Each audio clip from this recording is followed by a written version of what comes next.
तेज धूप में छोटा रेहान अपने दोस्तों के साथ हंसता और दौड़ता है। थकान की एक छाया उसके चेहरे पर सूक्ष्मता से छा जाती है। उसके दोस्त उसे बुलाते हैं, लेकिन रेहान धीरे से अपना सिर हिलाता है। एक हल्की मुस्कान उसकी लालसा को छिपाती है। हालांकि उनके खेलने में शामिल होने की तीव्र इच्छा उनकी आंखों में चमकती है, फिर भी वह खुद को रोकते हैं। यह उनके धैर्य की एक मौन परीक्षा है। यह उसके उपवास का पहला दिन है। एक शांत लड़ाई जो एक बहादुर युवा दिल के साथ लड़ी गई है।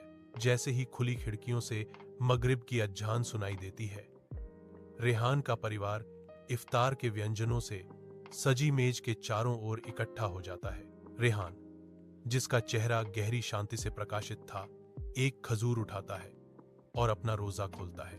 उनके पिता कुरान की एक आयत का पाठ करने लगते हैं। उनकी आवाज एक सुखदायक मरहम की तरह है। रेहान ध्यान से सुनता है, धैर्य और बलिदान पर विचार करते हुए उसकी आंखों में एक नई समझ जागृत होती है। शाम ढलते ही परिवार शांतिपूर्ण श्रद्धा के क्षण साझा करता है, आस्था और कृतज्ञता में एकजुट होता है। तरावीह की नमाज के बाद रेहान मस्जिद के आंगन में खड़ा है। उसका चेहरा रात की हल्की रोशनी से जगमगा रहा है। शांत ज्ञान की प्रतिमूर्ति इमाम रेहान को गहन सत्य बताते हैं। उनके शब्द रात की हवा में धीरे से गूंज रहे हैं। इमाम बताते हैं, याद रखो रेहान, रमजान सिर्फ खाने और पीने से परहेज करने से कहीं ज्यादा है। रेहान की आंखें इमाम से मिलती हैं। उनका भाव दृढ़ संकल्प से भरा हुआ है।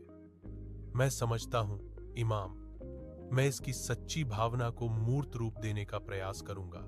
वह रात के आकाश की ओर देखता है, जहां एक अर्धचंद्र लटका हुआ है। उसकी नई समझ का एक मौन गवाह है।